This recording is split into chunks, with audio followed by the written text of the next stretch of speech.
Hey y'all, this is a mental after Monday post, but I feel like you still gotta stay tuned just to speak preaching vibes. So every time I cut on my TV, I cut on my radio, or even when I go on social media, I always hear about the first hate crime that goes on, obviously of course in the US, because that's where all the drama starts off. And it's either gonna be a black on black crime, a white on white crime, but majority of the time it's most definitely is a white on black crime. Now I'm pretty sure a lot of you guys have heard about the recent killing about Jaheim McClain, who was a 15-year-old boy that was shot down and killed down in Mississippi. Now, according to police officers, they had told this boy he was walking out of the store. They had told him to put his hands up, and they told him to get down on his knees, down to the ground. And I guess when the police had seen him, that they thought that he had a weapon on him, that they felt the weapon on him. So they just decided to shoot him anyway because they were trying to be precautious in their own safety. But what the police really didn't know, that it was a white lady that was standing right across the street from every single thing, right on her porch. And she said that she had even seen that Jaheim was walking out of the store really slowly when the police had told him to put his hands up. And she said that she had seen the little boy get down on the ground, and the police still just decided to shoot him down anyways. But my thing is, even if this boy did have some type of gun in his pocket, did you really have to shoot him dead, even though that he resisted to y'all, that he got on the ground, he did everything that y'all told him to do? After when all this had happened, that the ambulance had arrived on scene, they didn't have any sirens on, so that's making it seem like that they didn't care. It wasn't a big emergency. They just assumed that it was another black kid that's being shot down, killed, that they felt like they'll get there on their own time. They had responded to minutes after the 911 call was even made. That is absolute bull. Now, according to all that being said, when they finally arrived at the hospital, they had refused to let any of Jaheim's family members come inside the hospital come see him. Why was the cop giving back information about his stable condition, about how he was already brain dead, that they're not going to be able to bring him back, that he's dead? Oh, so you feel like just because that this boy is dead, that his family just going to say, go home? Absolutely not. But cop, who are you to even call them shots? You need to be getting sued and be getting fired from your job. No paid leave, no none of that. Boy, you don't even need no investigation for your type of case. I was a few days old when I heard about another incident that happened back in the summer. Now, it was another teenage boy named Jalen Walker that was shot down and killed by over 8 officers.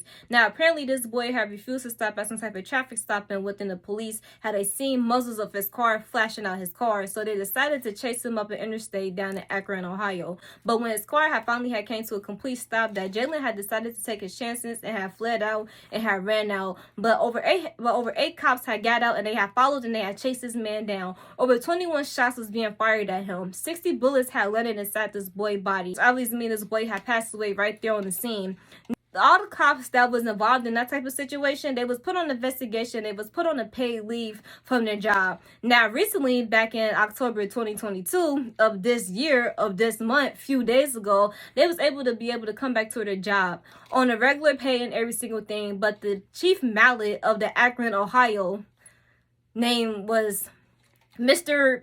something I can't pronounce, that he had even stated himself that the reason why he had to let these cops come back to the police academy was because if they wasn't going to be able to come back, they was going to be cut down on services, and he didn't want to be able to do that because he didn't want to cut down on being able to protect the people.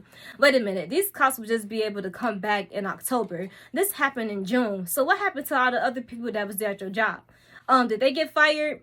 Like, what happened? Is they on the paid leave too for doing something wrong to another black person? Like, what is going on? The chief, please make a statement make sense, sir. Like, it's none of this stuff is adding up. So with all that being said, that my mind is really starting to come to a conclusion. It's really starting to come into contact. Should I really be mad? Should I really turn up? Should I be pissed off at the next white person? Should I be upset? Hell yeah, I should be upset about all the stuff going on to black people. But my mind is also starting to come into the other half where it's like, is my mind really starting to come into a big shock that all this stuff is happening? I mean, come on now. White people been treating black people wrong for umpteen amount of hundreds of years. And that don't make me feel like, but it's really going on in the U.S. Why do white people still hold on a grudge against black people? Because the white people is going to together and just call it a day. Let the racism go. It is all over and done with. When they ask, they want to keep shit going. I just cannot just keep going on. But then they want to sit down. They want to wonder why the mental health inside a lot of black communities is still going down. White people, ask yourselves. It's the police officers. I say just take them all. Take their pay.